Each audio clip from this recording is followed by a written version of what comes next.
November estimate was that 25 Ndeto njega kuri nduriri cia arĩithia iria ikoragwo kaunti-inĩ cia Baringo, Isiolo, Laikipia na Samburu thutha wa kaunti ici kunyitanĩra rungu rwa mũtaratara ũrĩa ũreĩta Maya Triangle na kunyitanĩra na bengi ya KCB nĩguo kwandandũra sekta ya ũrĩithia kaunti-inĩ icio. The water master plan that we have, because water flows from one region to the next. The infrastructure, for example, the road, one has to move from one region to, so we must work together. We must come together.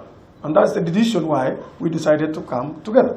Rungu rwa mũtaratara wa Maya, kaunti ici irongoririe kũmatha igĩna iria igũteithĩrĩria harĩ gũthundũra tabarĩra cia wendia na ũthondeki wa indo iria ciumanaga na mahiũ. I think we need to strengthen the way our beef, mutton and what have you is getting to market and to be able to do scale.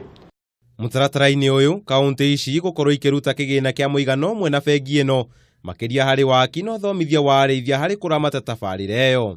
As we are sitting next to each other with His Excellency the Governor for Samburu, we have just whispered to each other, you know, this is the time. We need to move to Kom because all our guys are now converging and on that area. You know, Kom is a convergence area for Samburu, Isiolo, Marsabit, and this is now the time we need to be there to make sure that there's peaceful coexistence because it's a very volatile situation that can always turn very violent. Ningĩ no gũthingata tabarĩra itiganĩte iria ithundũrĩtwo nĩ thirikari arĩ ni hamwe na Tujiajiri, Mifugo ni Mali, Mobigro na ingĩ nyingĩ. Once we open up markets, once we streamline issues on livestock feeds, once we streamline issues on disease control, I'm quite certain there is a lot of potential in livestock.